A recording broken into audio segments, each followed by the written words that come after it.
Hi friends, welcome to SH சமையல் and black. எல்லோரும் நல்லா இருக்க வேணும்னு கடவுளை வேண்டி கொண்டு வாங்க வீடியோக்குள்ளே போகலாம். நான் உங்களுக்கு கறிமிளகாயும் இந்த டின் ஃபிஷ்ஷையும் வச்சு ஒரு சுவையான ஒரு ரெசிபி தான் செய்ய போகிறேன். இந்த கறிமிளகாய்க்கு ஒரு ஸ்டஃப்பிங் செய்யணும். முதல்ல ஸ்டஃப்பிங் செய்வோம். அதை எப்படி செய்கிறேன்ட்டு பார்ப்போம் வாங்க. இப்போ அடுப்பில் ஒரு ஃப்ரை பேனை வச்சுருக்கிறேன். ஃப்ரை பேன் சூடாயினது பிறகு ஆயில் ஆட் பண்ணுறேன். தேவையான அளவுக்கு ஆயில் ஆட் பண்ணுவோம். ஆயில் சூடாயிருந்த பிறகு கொஞ்சமாக கடுகு ஆட் பண்ணுறேன். அதோடைய கொஞ்சம் பெருஞ்சீரகமும் ஆட் பண்ணுறேன். ஒரு பல்லு பூண்டு சின்ன கட் பண்ணி வச்சுருக்கிறேன், அதையும் ஆட் பண்ணுறேன். அதோட ஒரு நட்டு கருவேப்பிலையும் சின்ன கட் பண்ணி ஆட் பண்ணுறேன். ஒரு பச்சை மிளகாயையும் சின்ன கட் பண்ணி ஆட் பண்ணுறேன். உங்களோட காரத்துக்கு ஏற்ற மாதிரி ஆட் பண்ணிக்கொள்ளுங்க. இப்போ இதை நல்லா மிக்ஸ் பண்ணி விடுவேன். ஒரு மீடியம் சைஸ் அளவுக்கு வெங்காயத்தை இது மாதிரி கட் பண்ணி ஆட் பண்ணிட்டேன் சின்ன. இதை நல்லா மிக்ஸ் பண்ணி விடுவேன். இப்போ வெங்காயம் ஓரளவு வதங்கட்டும். வதங்கின பார்ப்போம். வெங்காயம் ஓரளவு வதங்கினது பிறகு நல்லா வதங்கணும் இல்லை, கிரஞ்சியாக இருக்கணும். நான் டின் ஃபிஷ் எடுத்துருக்கேன், அதை ஆட் பண்ணுறேன். நான் 2 டின் ஃபிஷ் ஆட் பண்ணியிருக்கேன். உங்களுக்கு எந்த அளவு தேவையோ அதுக்கேற்ற மாதிரி ஆட் பண்ணிக்கொள்ளுங்க. கொஞ்சமாக மஞ்சள் தூள் ஆட் பண்ணுறேன். ஒரு டேபிள் ஸ்பூன் மாதிரி க்ரஷ் சில்லி ஆட் பண்ணுறேன். உங்களோட காரத்துக்கு ஏற்ற மாதிரி ஆட் பண்ணிக்கொள்ளுங்க. இப்போ இதை நல்லா மிக்ஸ் பண்ணி விடுவேன். மீனை சின்ன துண்டாக உடைச்சி விடுவேன். இதுக்கு நான் உப்பு போடையில் என்னடா இந்த மீனில் உப்பு தன்மை இருக்குது. டின் ஃபிஷ்ஷாக கொஞ்சம் உப்பு தன்மை இருக்கும், அதனால் தேவையில்லை. இப்போ இந்த டின் ஃபிஷ்ஷில் உள்ள ஈரமெல்லாம் போய் நல்லா வர மாதிரி வறண்டு வரணும். அந்தளவுக்கு நாங்கள் இதை அடுப்பில் வச்சு ஈரத்தை போக்காட்டி எடுக்கணும். ஈரமெல்லாம் போன பிறகு பார்ப்போம். நாங்கள் வெங்காயம் ஆட் பண்ணின வழிவா இந்த வெங்காயத்துக்கு மட்டுமாக கொஞ்சமாக உப்புத்தூள் ஆட் பண்ணுறேன்.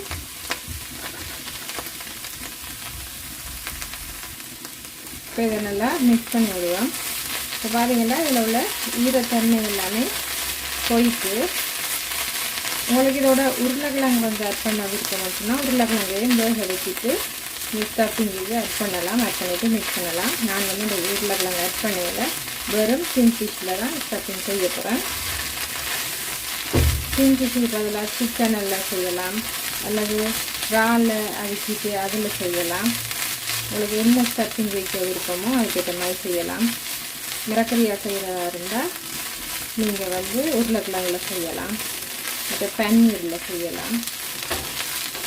இந்த ஈரத்தன்மையெல்லாம் வற்றினது பிறகு ஒரு துண்டு தேசி புளி ஆட் பண்ணுறேன். உங்களோட புளிப்புக்கு வைக்கிற மாதிரி ஆட் பண்ணிக்கொள்ளுங்க. ஆட் பண்ணிவிட்டு நல்லா இருக்கா மிக்ஸ் பண்ணி விடுவேன். காரம் எல்லாம் உங்களோட சுவைக்கு ஏற்ற மாதிரி நீங்கள் ஆட் பண்ணிக்கொள்ளுங்க.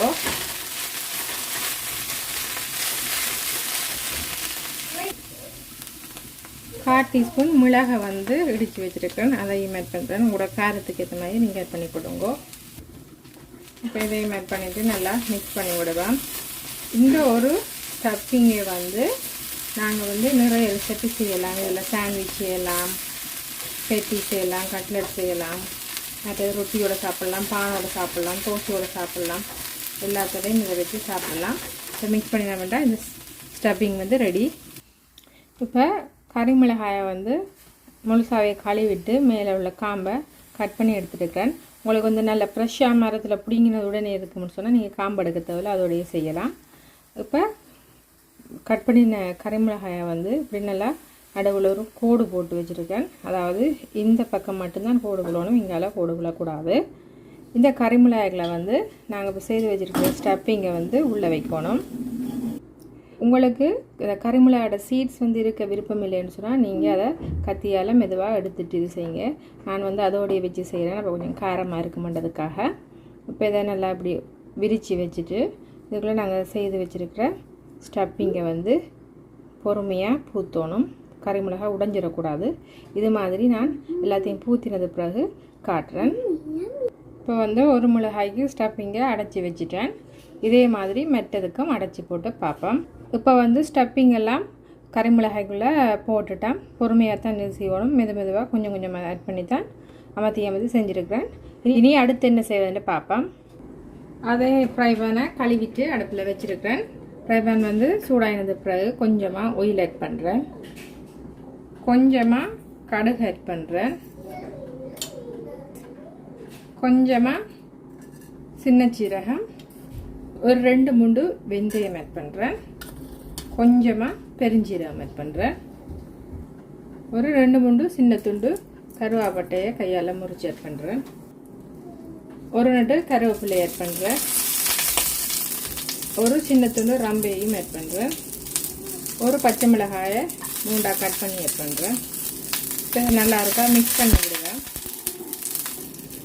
ஒரு ஸ்மால் சைஸ் வெங்காயத்தையும் இது மாதிரி சின்ன கட் பண்ணி ஆட் பண்ணியிருக்கேன்.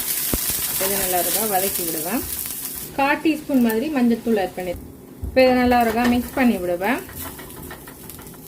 இப்போ தேங்காய் பால் ஆட் பண்ணுறேன்.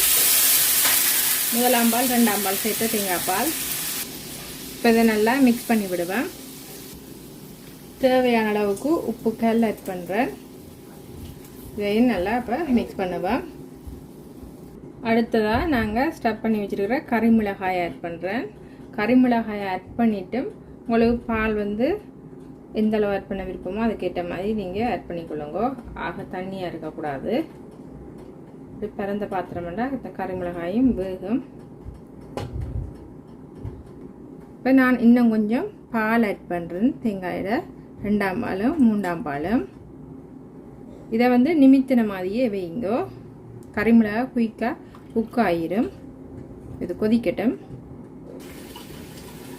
இப்போ மூடியை போட்டு இதை கொதிக்க வைப்பேன். இப்போ வந்து ஓப்பன் பண்ணி பார்ப்பேன்.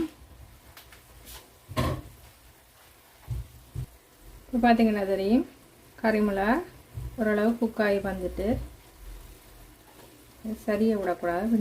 இப்போ நாங்கள் இந்த பாலை வந்து மேலே எடுத்து விட்டு திறந்து விட்டு மெதுவாக செஞ்செடுக்கணும். இது இப்படி பிறந்த பாத்திரத்தில் தான் செய்யணும். அப்போ தான் இந்த ஸ்டப்பிங்கெல்லாம் அப்படி உள்ளே இருக்கும். இந்த பாலெல்லாம் உங்களுக்கு எல்லாம் இறங்கி நல்ல ருசியாக இருக்கும்.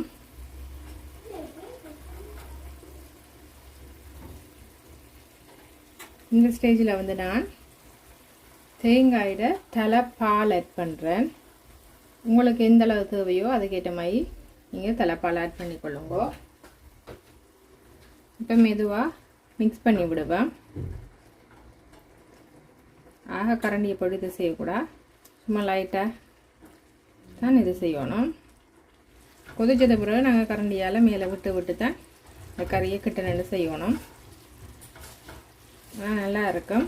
ஒயிட் ரைஸோட எல்லாம் சாப்பிட வெள்ளையாக இருக்குன்னு நினைக்காதீங்க. நான் போட்டிருக்க பச்சை மிளகாய் வந்து நல்ல காரமான பச்சை மிளகாய். மற்றது இந்த கறி மிளகாயும் நல்ல காரமான மிளகாய். அதால் தான் நான் தூள் போடையில். உங்களுக்கு தூள் போட விருப்பம் பண்ணால் கொஞ்சமாக மிளகாத்தூளும் ஆட் பண்ணலாம். உங்களுக்கு இப்படி தண்ணித்தன்மை வேணுமெண்டா தண்ணித்தன்மையோட இறக்கலாம். இவ்வளோ ரையாக வேணுமெண்டா ரையாகவும் செய்யலாம். கறி மிளகாலாம் குக் ஆகிட்டு கறி மிளகா டக்குன்னு குக் ஆயிடும். இந்த ஸ்டேஜில் நான் அடுப்பை ஓப்பன் பண்ணிவிட்டு ஒரு துண்டு தேசி புளி வந்து ஆட் பண்ணுறேன். விருப்பம் வேண்டாம் ஆட் பண்ணுங்க, இல்லாட்டி தேவையில்லை. ஆட் பண்ணிவிட்டு லைட்டாக மிக்ஸ் பண்ண வேண்டாம். சுவையான கறி மிளகா ஸ்டப்பிங் கறி வந்து ரெடி.